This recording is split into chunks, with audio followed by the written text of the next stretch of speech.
Hello again, everybody. Weary Bard here, and welcome to the second video in my introduction to EQ as part of the TNT series. Yesterday, we while running, through the lands, we talked about races, the different races you can play, and some of their characteristics and benefits. Today, we're going to be talking about classes and the race class combinations, and what each class brings to a group and brings to the solo aspect of the game. Before we do that, I want to talk a little bit about grouping in this game because it's a little bit different than other games, I think. But honestly, we are on the bridge right now here in North Carolina. This bridge leads over to the zone called East Carolina, but before we head over there and zone in, I wanted to just kind of take a second to look at the sky and how beautiful this game can be. I mean, think about the 1998 graphics, that we weren't into the high-end, almost realistic graphics that we are today, but for back in 1998, this was pretty stellar, I thought. The sky moves, the clouds move, the stars come out at night, it changes colors during sunset and sunrise, so those kind of things were just part of the immersion, part of the beauty of the game. So okay, we're going to go ahead and run over and zone into East Carolina. And while we're doing that, let's talk a little bit about grouping in the game. Like I mentioned, it's a little bit different in this game than it is in other games, especially the latest games out there. Because I think if you take World of Warcraft, for example, you can solo, I think, any class in that game.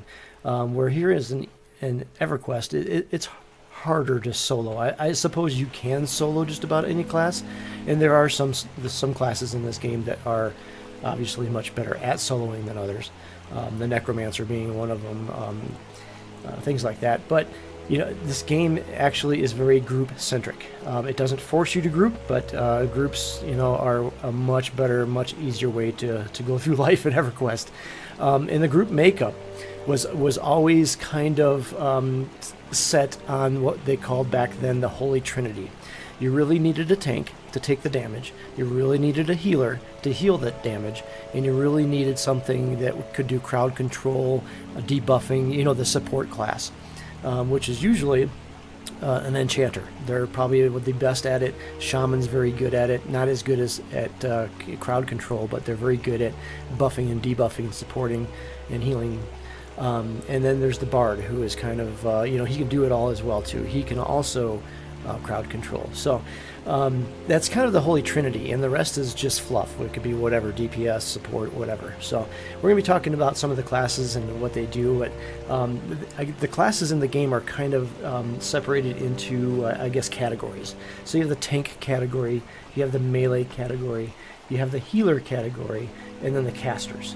But we're going to talk about the tanks first, and really the role of the tank is to keep the enemies his attention on you, on the tank, so he's not damaging the healer and the casters and the squishy wizards and necromancers and things like that. So that's his job, is to keep what they call aggro and to take the damage.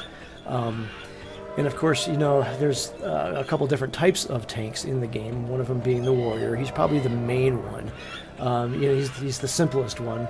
They don't get any spells. They get a couple skills like taunt, so to taunt the enemy. So let's say the mob jumps on the cleric, that the warrior can taunt that mob right back off of the cleric and bring that attention back on him, so the cleric's not getting beat up on. So they rely on total melee damage and weapons and things like that, but they're very gear dependent.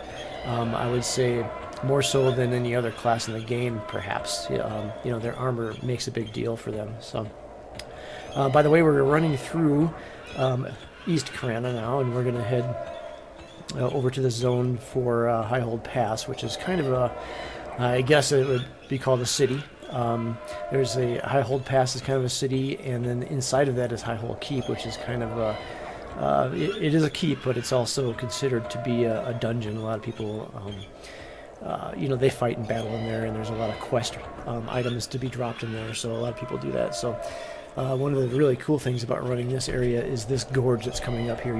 You'll see the gorge that we're going to be running. It's always been kind of neat to run through here. There's mobs and such down in the bottom of the gorge, but not many. It's just one of those beautiful, vast open spaces that there's nothing here to do really, but you had to run through it. So back to the tanks. Yeah, so the warrior is the simplest one. They're probably the best at higher end tanking. You know, in the raids, the mobs do just insane damage, so the warriors are the best at taking that damage. So they are probably the best end game kind of tank. So then we move on to the paladin, and the paladin is kind of a hybrid between a warrior and a cleric, because they get some spells, and they get some cleric spells. They don't get them until much later than the cleric gets them, and they can't do certain things. They can heal a little bit, but they can't heal as well as a cleric. They can never resurrect a body, but they do get things like flash of light and you know, the basic heals and basic buffs. So they bring that to the group, as well as the tanking ability, so they can do the DPS and they can take the damage and they can hold aggro pretty well. And they're one of the better aggro holders up until the end game rating. So, and they use one of the spells that they use that's really good for grabbing aggro and keeping it. It's called Flash of Light. It kind of stuns the target, kind of blinds them, and it really ticks them off. So, you know, if you the more you tick off the mob, the higher you are on the aggro scale. So, they're good at that. So, that's the paladin. The other thing the paladin gets is they get one spell that they can use every 90 minutes real time, and it is called Lay on Hands, and it is a full complete heal. It's very useful in a pinch when somebody is, you know, down, just about ready to die, or the paladin himself is just about ready to die. He can use Lay on Hands, and it will be a complete heal. The bad part is you can't use it again for 90 real minutes, but it sure can get you out of a pinch when you're about to die. So very handy, very handy. And then we move into the third tank, and that is the Shadow Knight. It is kind of, I guess you could say, the evil version of the paladin. It's a hybrid between a warrior and a necromancer, so he gets some of the necromancer spells, some of the evil ones. They get he can summon a skeletal pet, just like the necromancer, but of course not until later. I think level 9 they start at the pet, and it's a very weak pet. Their pets are never as strong as the necromancer's pets, so, but they do get them, and they get some spells. They get some damage over time spells. Their life taps are kind of weak, but, you know, again, it's a little bit of DPS, but also while gaining life back yourself from the mob you're taking it from. So that's kind of neat. And of course, they have, you know, stuns and things like that, and a couple spells that really hold aggro. I think they are probably the best at holding aggro at the lower levels before you get to the rating end. Very good tanks. They look great in their armor. They have a unique skill, kind of like the paladin has Lay on Hands. They have one that's called it's called Harm Touch, and it's quite the opposite of Lay on Hands. And you would use it on an enemy, on a mob. It deals a huge amount of damage, but it has a long cooldown as well. I think 90 minutes as well, just like the Lay on Hands one. So really good at you know, finishing off mobs, doing a lot of damage to mobs when you're in a pinch too. So kind of neat. And I would say, I guess, one of the biggest aspects about the Shadow Knight is they are true evil. And, you know, they're going to be evil classes. I think you can play a human Shadow Knight, which is about, on the evil scale, probably 97% evil, whereas a Dark Elf is 99, trolls and ogres are 99% evil, and Ixards, you know, they're like 110% evil. Nobody loves them at all. So yeah, Shadow Knight is pure evil. So you do have to deal with that. Again, you know, going back to our discussion on faction, being evil, being an evil class and race, can really, you know, I would say it makes it difficult, but it's a good difficult, I think. If you want to play that way, it brings a whole nother challenge. Let's say you've played a druid that, you know, can go anywhere, or an enchanter that can change into, you know, different races with their illusion spells. So you're used to going anywhere and everywhere and be able to, you know, sell your wares or buy things and do banking and get in and out of cities relatively easy. If you're looking for that next level of, okay, I want something a little bit more challenging, then you go with the evilness. And if you really want a challenging tank, Shadow Knight is it, just because of that evilness. So that is the tank class. Once again, they're divided into a couple, you know, specific classes: Warrior, Paladin, Shadow Knight, and they are there simply to hold aggro and take the damage.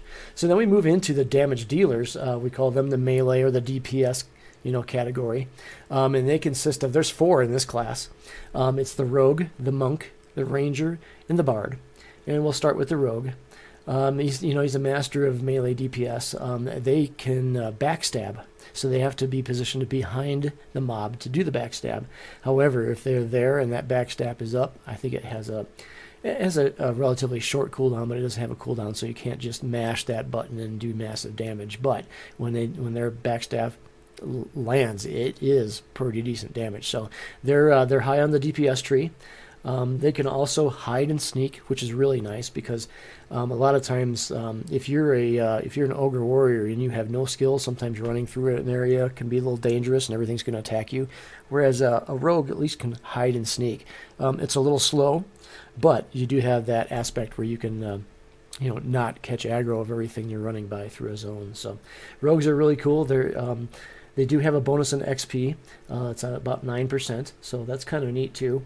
They're not very good soloers. They can, but boy, there's a lot of downtime, a lot of healing up, a lot of mending yourself with bandages and such like that too. So they are definitely group. I wouldn't say group dependent, but a group is going to do a rogue much better than trying to solo. So we move into the monk. They're probably second only to the rogues in DPS. They have an added bonus of an ability called Mend. So everybody can bind wound. And if you look at my, I don't know if I have that up here or not, but if you look here, I do have it. There's bind wound. So excuse me. If you're 50% health or under, you can, and you have bandages, you can bind your wounds. It is a skill you have to do. You do have to develop it. You have to, skill it up. So the more that you do bind wound, the higher the skill goes, and then the higher the skill, the better you are at doing it, and the quicker you can mend yourself back up. But you can only get to 50%.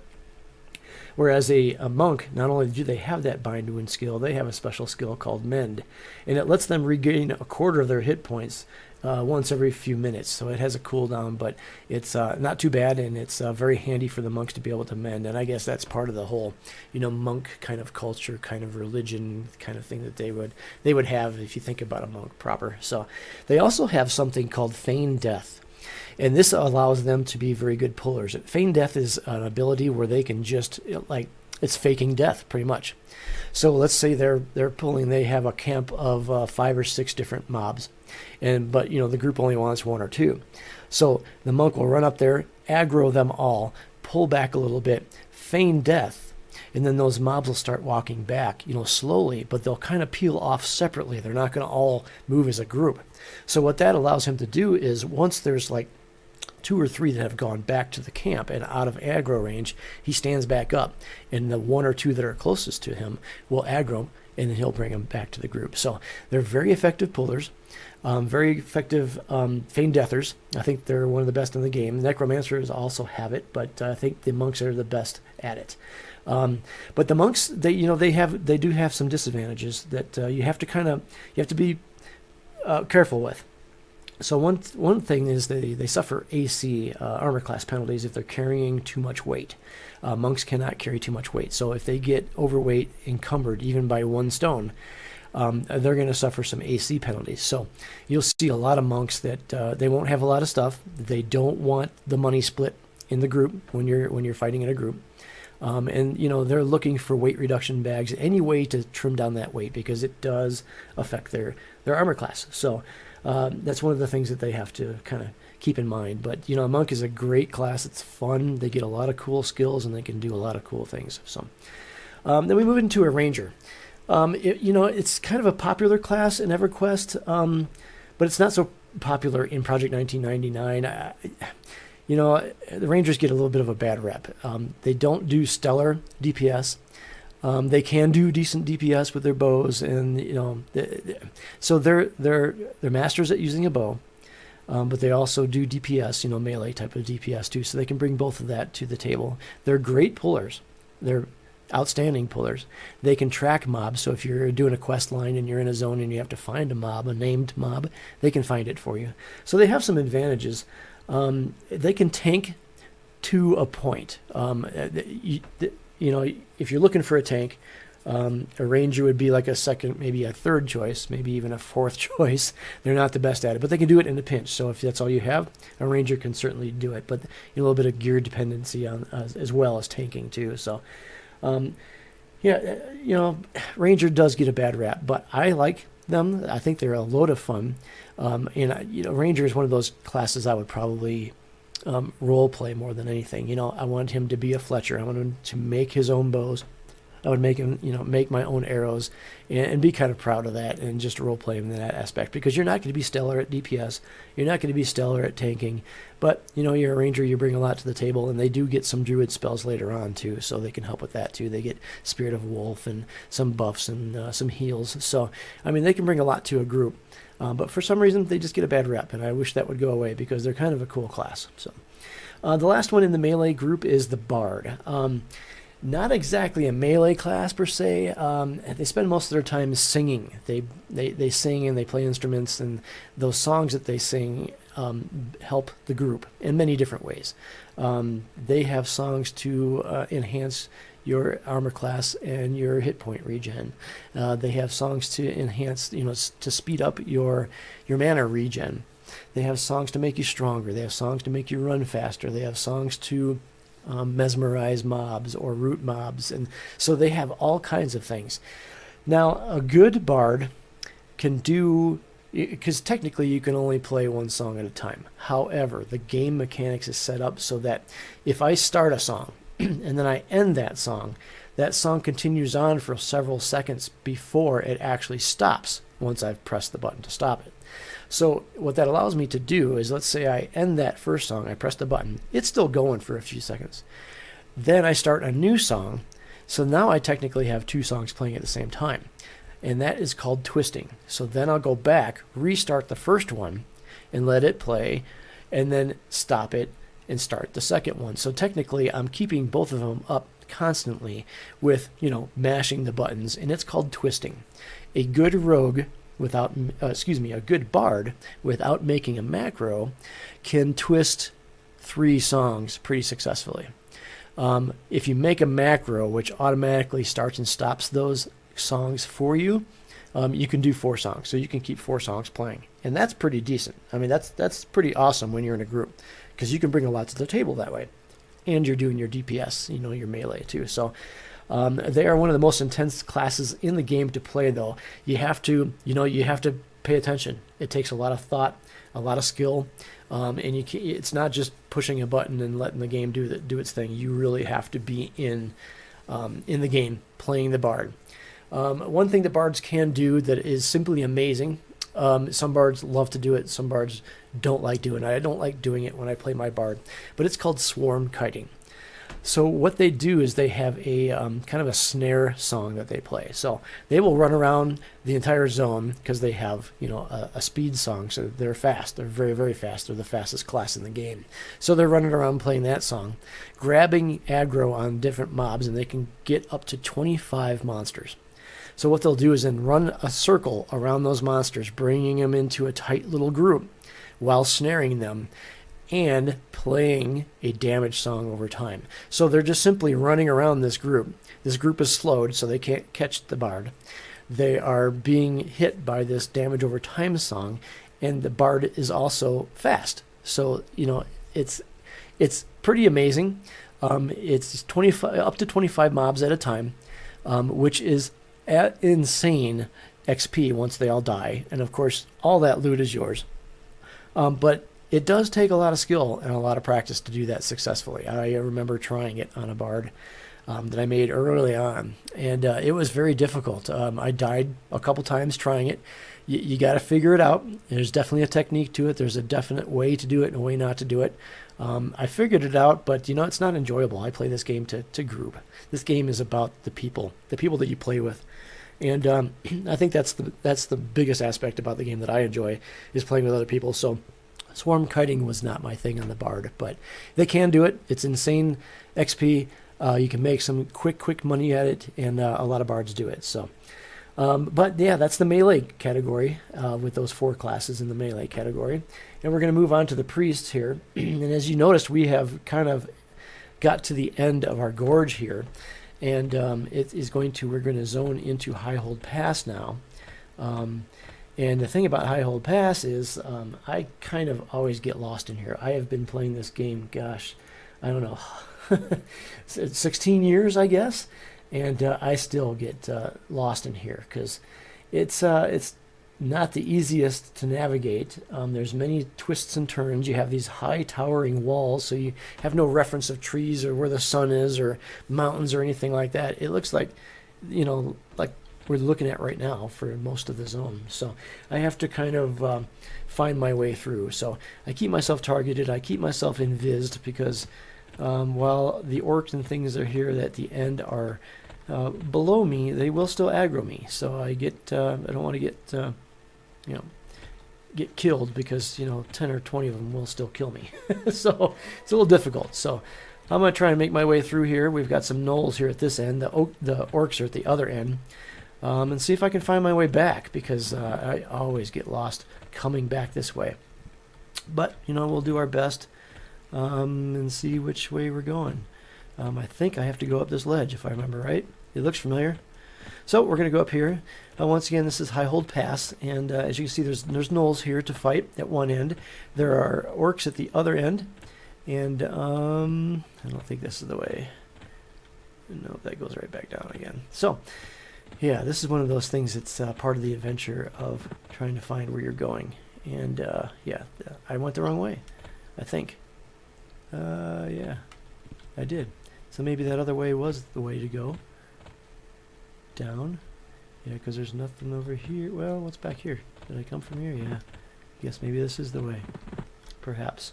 Okay, well, we're going to find it eventually, I guess. Maybe. Maybe not. Oh, yeah, okay. So I know that if I go over this bridge, it takes me back around to where I need to go. And there's guards here, and those guards won't ag you unless you're... unless you are, of course... And I'm back where I started, aren't I? No, this is different. Okay, let's see where I'm at here. I'm going to look at a map over here on my other screen here because I'm kind of Serpent Supply. So I am over there. So if I go around to it, I think I just came from this way. Didn't I just come from this way? I don't know. Yeah, I thought I did. Let's go over this and see where this takes me. There's a little stool. And, oh, fell in the water yet again. Having struggles here. But, you know, this is part of the adventure, so I have to zone back in and kind of look up so I can get out of the water here. There we go. So now we'll do this. Okay, let's see where I'm at here. At least I know that these guys, I don't think will, they won't aggro me. They're green if they do, but I don't think they'll aggro me. Let's see where I'm headed out this way. Nope. Alright. And I'm probably going back the same way I came from. But I don't know. It's hard to say. Yeah, I am. So, kind of lost here. I'm seeing myself start to reappear. So, I'm going to re-invis. So, yeah, High Hold Pass. So, sorry about this. So, you know, we're going to hang out here, right here. This is kind of safe here.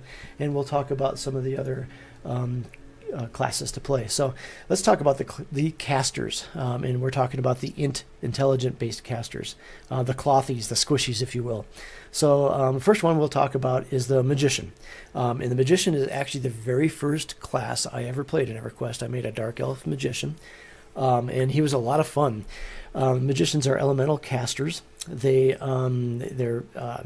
summoning kind of casters, so they summon powerful pets. They have, I think, an air pet, a fire pet, and an earth pet. And I think they might have a water pet. It's been a long time, but I have not played one in a while, so don't quote me on that. But their pets are very powerful. And so they can solo with that. So they're one of a decent solo class, but they're also good in groups. And the pets bring some great DPS as well. But they pack some pretty hefty nukes, too. So they can cast and do a lot of direct damage. They have damage shields that they can cast on, like the tank who is taking the damage, so it's going to do damage when they're hit. The only thing that they really need to worry about is with their soloing, and their pet does over 50% of the damage on a mob once it's killed, the mage will not get the experience. So they have to do some pretty hefty nuking in order to do more damage than their pet does in order to get the XP from the kill.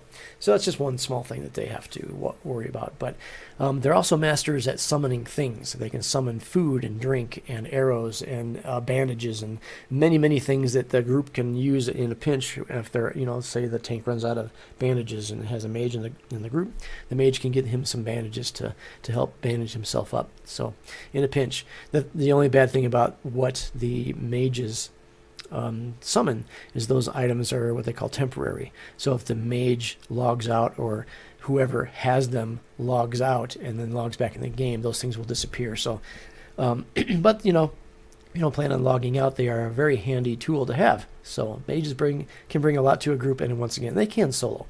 So let's talk about a wizard. A wizard is another cloth one. He is probably the best at nukes, direct damage. I think they do the biggest, highest direct damage in the game. They have massive nuking spells, but when they're doing it, they have to be careful because they can pull aggro. It pulls aggro very well, in fact, because again, the aggro list on a mob is how much you tick it off. So if you do a lot of damage to a mob, you're going to tick it off, and you're going to move yourself up to that higher spot on the aggro list. So they have to time it. They have to wait until the tank builds up a lot of aggro, really ticks off the mob. So when the wizard casts that huge nuke, he's not going to pull a mob onto him because, they're clothies, they're squishies, they don't have a lot of hit points, they don't last a long time. We don't want that. So a good wiz will probably wait until about 50%. And then he'll start nuking. But you can definitely tell when you have a wizard in the group because the mobs will get to 50% and all of a sudden they're dead. And that wizard's just nailing them hard with his nukes. So they're excellent in groups. They do have a couple buffs in the AoE spells, which are good for multiple mobs. But they are a little bit harder pressed to solo. They can solo. They can what they call quad kite because they have a snare.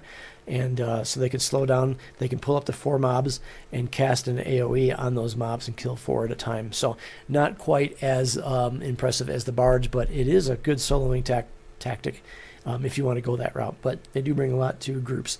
The other thing a wizard brings to the game is they can teleport, much like the druid. They have different teleportation spots. If you remember the last video, we ran by one of those. It was those really tall spires, the wizard spires that I showed you before we went past the bridge. That's where the wizards end up when they port. So if he's porting to North Carolina, you would end up in the middle of those spires. So they have many ports just like the druid. And the other thing that the wizard can do is what's called a teleport back to your bind spot.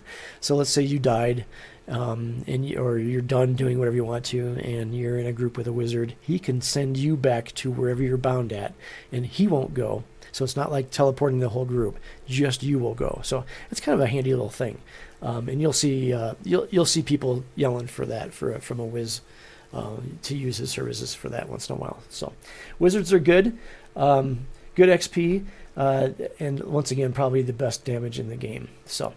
2 more casters. We're going to start with the Necromancer. They're similar in ways to an Enchanter, but they're more solo-oriented. So the primary way of a Necromancer doing damage is through his damage over time, or DOT spells, D-O-T. And of course he gets a pet, of course, a skeletal pet, and they're very strong.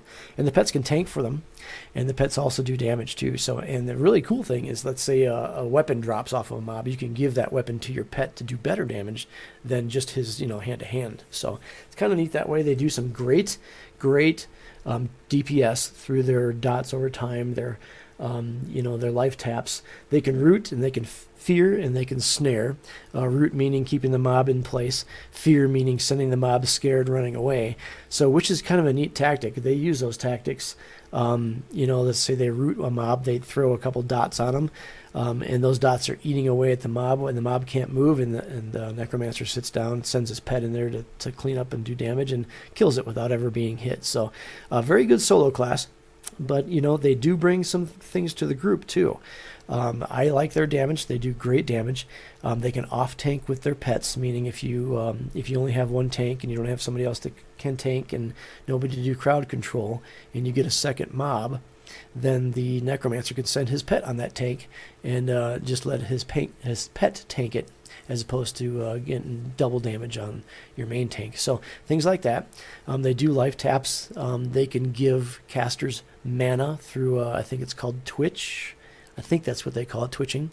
So they can take life from themselves, I think it is, and give mana to others. So I think they bring a lot to a group. A lot of people will just tell Necro, oh, you can go solo. But honestly, I like them in groups. They can also feign death too. So, it comes down to it. They could bring a lot to a group. So, and the last and not the least of the casters is the Enchanter. The Enchanter has an immense tool belt of abilities at their disposal.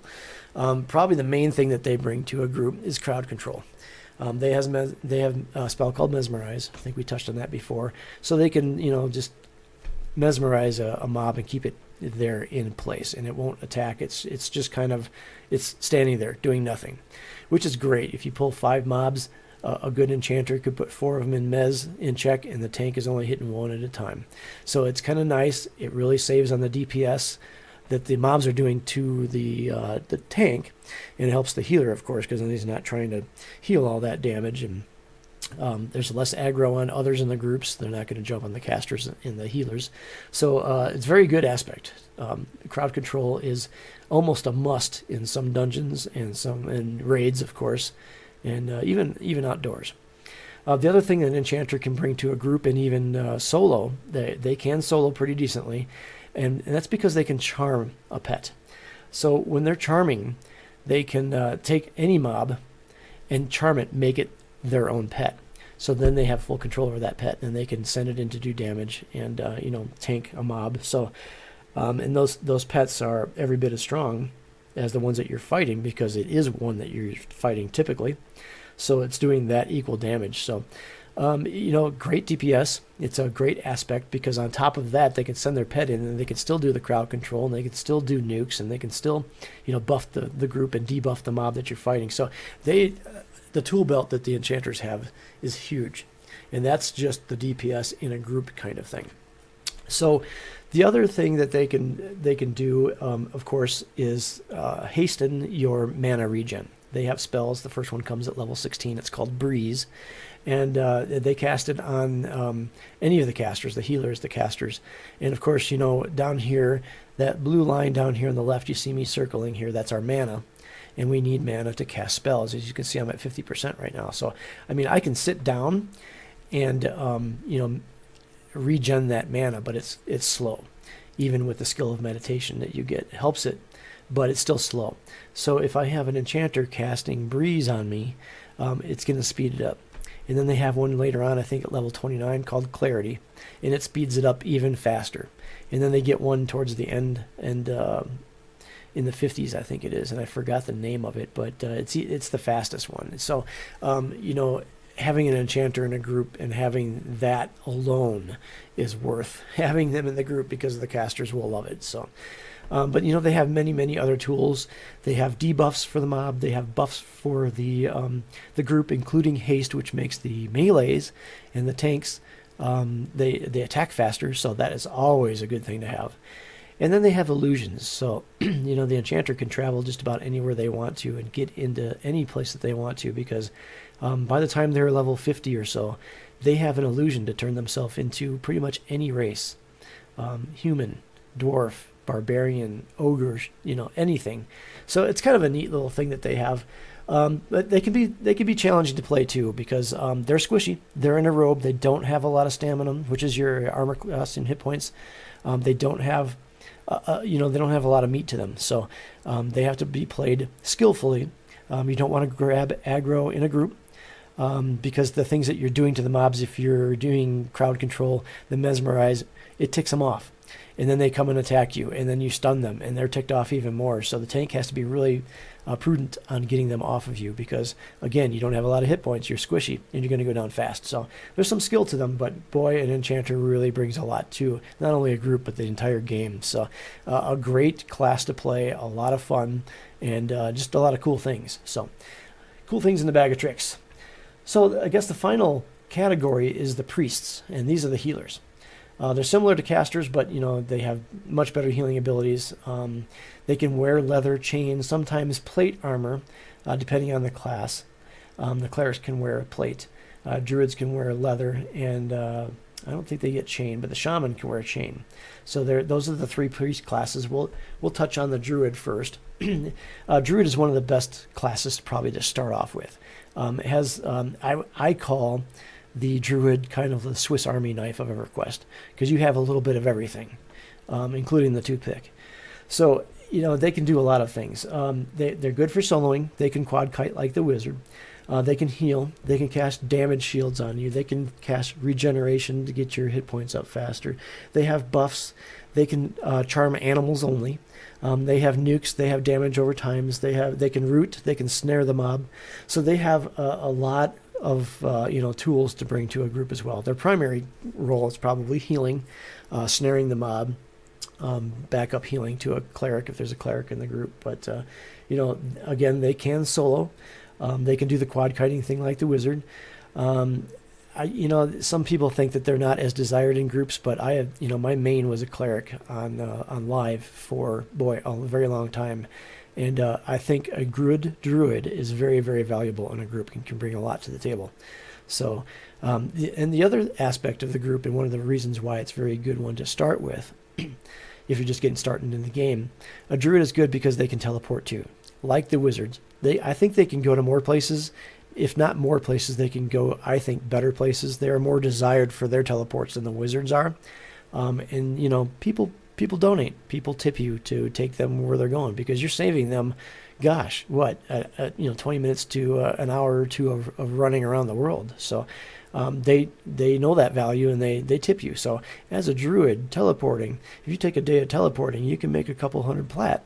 And and then buy the spells that you need, or buy new gear that you need, or buy some food. So, but you can really, really make some decent money as a druid, and I think that is actually, a very good class to start with. And I'm kind of biased to it because I don't know. I started with one.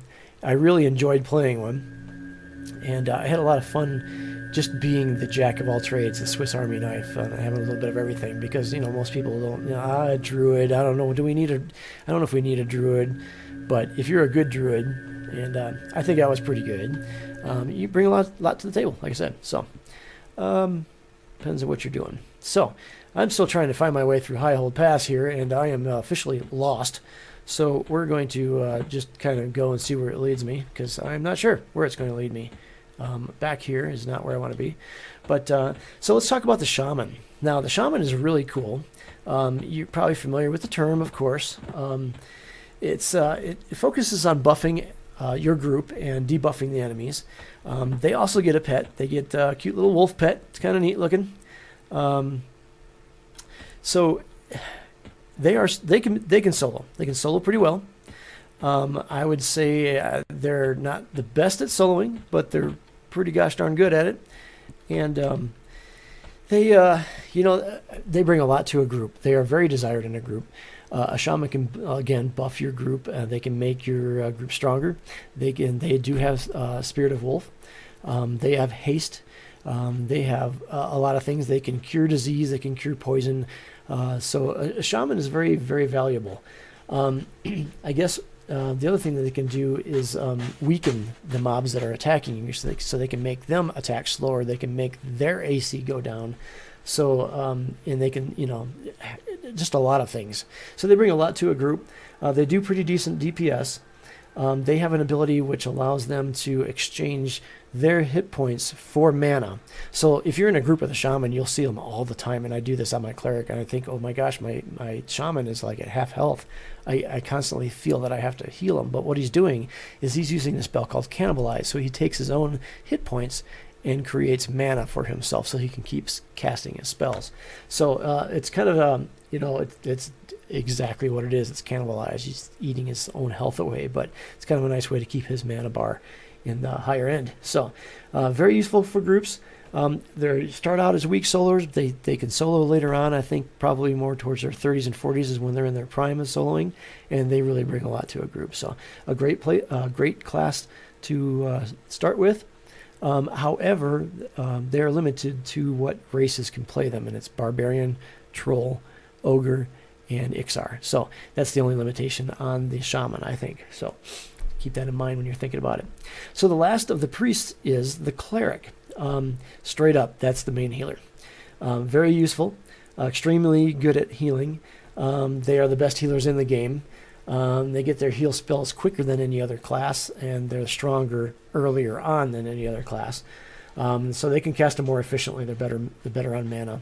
And they also get a spell called Complete Healing, and I think that's at level 29. Don't quote me on that, but I think it's 29. So the Complete Heal, it's like the mother of all healing spells. It's pretty much almost a complete heal that they can cast very often. I mean, it doesn't have that cooldown like the Lay on Hands does for the Paladin. So they also have they have a lot of buffs. Hit points and armor class buffs are their specialty. They have some resistance buffs, and they can also root mobs. They can fear mobs. They have a spell called Lull, which if you have a group that does not have crowd control in it, and you don't have a puller that can feign death, and there's a group of mobs you want to pull, but there's like 5 of them, a cleric can go up and cast Lull, which is Lull, Lull, and on several of those mobs, and wipe their aggro completely for I think a few minutes, and then they can pull 1 or 2 at a time. So it's kind of a neat spell to have in your bucket. They can also resurrect, and this is probably one of the most useful things that a cleric can do, is res. They call it resing, and you'll see it. You'll see all over the world. Hey, is there a res available? Because people will die, and they lose experience when you die, and sometimes you lose a level if you lose that experience through death.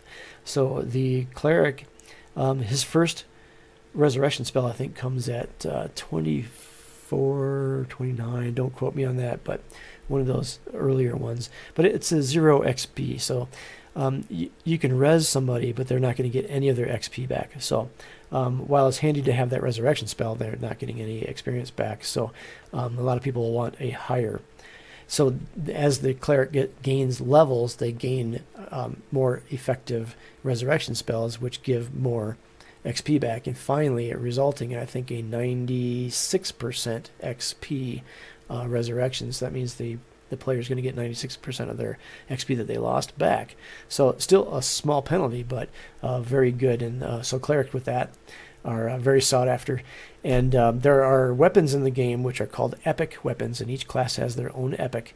And the neat thing about the cleric's epic, which I think is probably the best epic weapon in the game, is it's a resurrection spell that it does. You just click on it. It doesn't cost you any mana, and it's I think a 96% resurrection. So it's an amazing little epic weapon to have. Another neat little thing about the clerics is they're very good at dealing with the undead monsters. They have spells, direct damage spells for them. They can fear the undead, and they have invisibility to the undead. So if you're running through a dungeon like Unrest, it's all undead in there. So they can run through it with invisibility to the undead and not get harmed, where others don't have that. They don't have a normal invisibility spell, but they do have that. So it's kind of handy for places like that where there are a lot of undead mobs in there. Befallen is another dungeon that has undead, and there's a couple other ones too. So again, probably the cleric is known best for their healing capabilities, the best healer in the game, and also the resurrection spell. So there you have it. Those are the classes. You're probably wondering, what kind of class should I pick? I would say probably anything you want. So take a look at them, see what they want to do, see what you want to do, and how you want to play the game. That's the question to ask yourself. What do I want to do in the game? What's fun to me? A lot of guys like to tank. They like to do that damage. They like to be up front in the face and just taking the damage for the group. Others want to be a caster. They like the magic. They don't mind being squishy. And they want that challenge of playing a caster without taking the aggro and getting damage. And, there's others that want to be a support. They want to, support the group. So like a bard, enchanter, or druid, shaman, those kind of things. So, let's say if you want to make a little money, I would say the druid or the wizard because of the ports. Again, a very good class to start off with, so you can make some money and then set yourself up in the game a little bit too. Maybe you want a solo. The best solos in the game are the bard, the enchanter, the necromancer, and then the shaman as well, and the wizard can do it as well. A druid can as well too. They can solo, they can quad kite too. So Cleric, not so much. The Paladin, not so much. They're very gear dependent and single mobs. So maybe you want to get into groups and level quickly. Enchanter, Cleric, and any of the tanks, and you're in a group. Remember that Holy Trinity we spoke about? Those are the three: an enchanter, a healer, and a tank of some sort. So what if I don't want to worry about losing XP when you die? Well, play yourself a cleric, and then you can res yourself and get your XP back. So you just gotta, I guess, ask yourself, what do I want? What brings me excitement when I'm grouping in a game? Because remember, you can solo in this game, but it's very group centric, and ask yourself how you want to play in a group. So that's my suggestion on when you're thinking about a class to play. But you know what? Try them all out. There's 8 spots. You can try them and get a couple levels in, say, this is not for me. You can delete it and then start another one. So I say play what you want. Don't worry about what the game needs or what your guild needs. Play what you're going to enjoy, because EverQuest is challenging, and everything that is going to make you happier will make that challenging more worthwhile. So the other thing you want to talk about when you're thinking about your picking a class is picking the race to go with it. Remember, faction. So if you want to play a monk, you can play an Ixar. However, you're going to be killed on sight in most of the world. So take that in mind, where if you play a human monk, you can probably go everywhere, except the Ixar. So take a look at the race that you're going to be selecting as well for your class, because while it'll make a little bit of a difference, it's not going to dictate how the game goes for you, but it will dictate how some of the aspects of the game will go for you. So most of it is faction, some of it is race. Enhancements, like if you want to play a warrior, if you pick ogre, ogres they're huge, and one of their racial aspects is they cannot be stunned from the front. So if you're facing a mob and the mob is hitting you, they're not going to be able to stun you as an ogre. Whereas if you pick a human or a dark elf or another kind of warrior, you will be able to get stunned. And being stunned is kind of a pain in the butt, because you can't really take it off, and while you're stunned you can't do anything. So if the mob stuns you and then takes off to the cleric, you can't go get it off the cleric until that stun wears off. So it's kind of a pain in the butt. So little things like that.